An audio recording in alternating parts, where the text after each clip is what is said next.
Hey everyone, so today I'm going to run you through how to make some very simple beef mince rissoles or meatballs, depending on what you're trying to do with them, but you can use the same recipe for whichever you like, and you can tweak it slightly depending on your flavor. So I'll explain how we do that on the way through.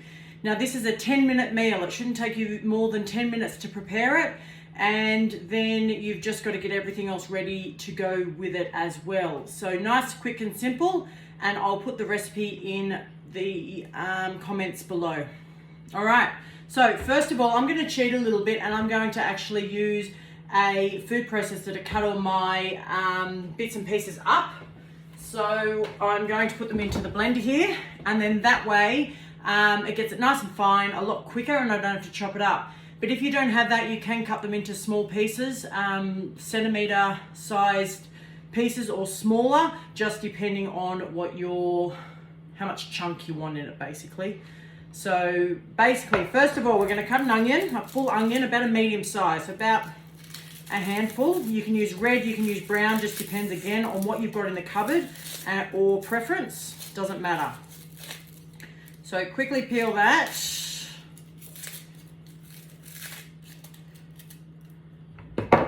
Cut it into a few pieces so that it's just easier to chop it up. Next, 1 clove of garlic. This one's a decent sized piece, but if you're allergic to garlic and onion, you can change this out for different flavors, like capsicum or different things. Now, a little secret with peeling garlic that makes it a lot easier. If you actually cut the hard core off the garlic, stick it on a breadboard with your hand and push down, you hear it kind of crack, and it cracks the skin off and loosens it. And then that way, when you go to peel it, the skin literally just falls off. You're not actually fighting for it to come off, so it comes off a lot easier. And if it doesn't do it again, then push hard enough. There it goes, now it's coming off. All right, I'm going to cut this up into a few chunky pieces just to make sure it blends up so we don't end up with big chunks of garlic in there. Goes in. Next, I have a capsicum. I'm just going to put in about half a capsicum. Again, cut it into some smallish inch-sized sort of chunks.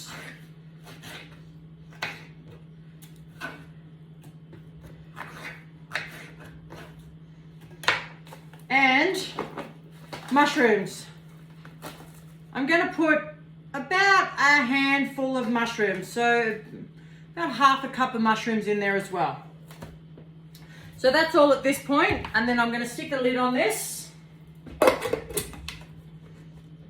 it's going to be noisy.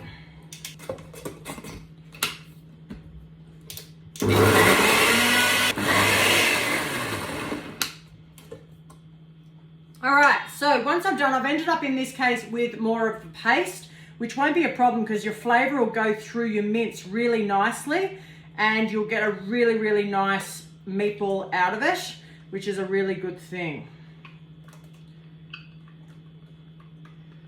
So we're just going to quickly put that into a bowl.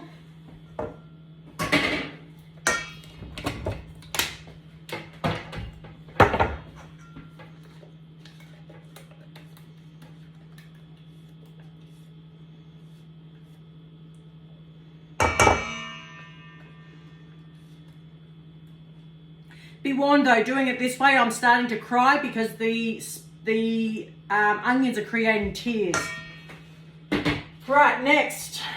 So there's your bowl of sauce. I've got half a kilo of mince, and whichever brand or grade you prefer, obviously the leaner the better.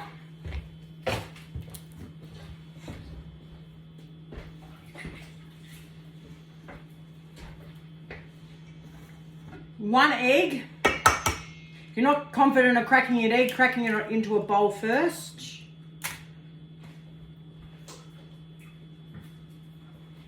My sink's behind me, so I keep on going to wash my hands. I don't measure anything, but I'm going to write the measurements in. You guys measure, because I can work out measurements. tablespoon of, I'm just using Italian mixed spice, so flavor. So it doesn't matter if you use basil, coriander, whatever flavors you like. Chili, if you like chili. So this is where you get to get creative as far as flavor goes. But I like the Italian mixed spice because it gives you an all-round sort of a good flavor. Now I like pepper, so I put about half a teaspoon in. Whereas if you're not so keen on pepper, just salt and pepper to taste, basically. This is the part where you make your decisions.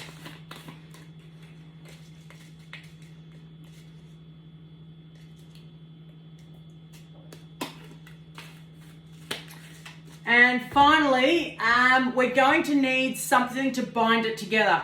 So whether it's a little bit of cornflour, flour, breadcrumbs, any of the above will work. It's literally just enough. It's a glue. It just dries it out a little bit and adds a bit of glue. So in this case, because they're gluten and dairy free, I'm going to use gluten-free corn flour.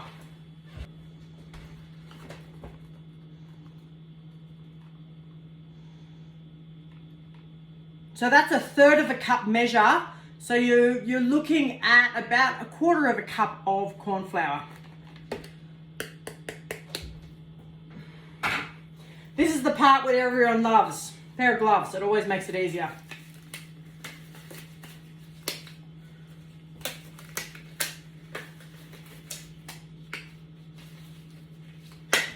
Now I've prepared my tray ready. I've got a baking tray here. I've lined it with a piece of baking paper, which is this stuff here.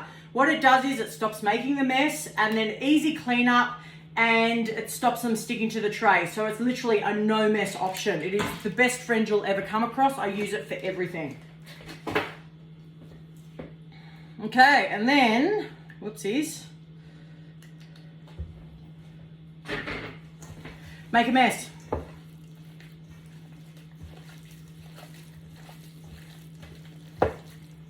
Now at this point, if you wanted to add cheese in there, you could add half a cup of cheese. If you wanted zucchini or carrot, add zucchini and carrot to the mix. You can literally, so hide it from your kids. If you want to make happy, like healthy, nutritious meatballs that the kids will eat and they'll never know, add half a cup of zucchini, half a cup of grated carrot in there. And then that way you've done exactly that. They're getting their vegetables and they'll think it tastes great, and you hide it in there.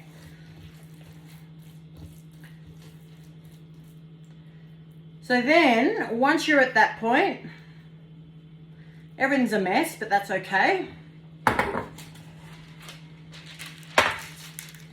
Now, if you're going to do meatballs for spaghetti and meatballs, this mix is a little bit soft because I blended it down, but it works just as well. It'll bake up beautifully.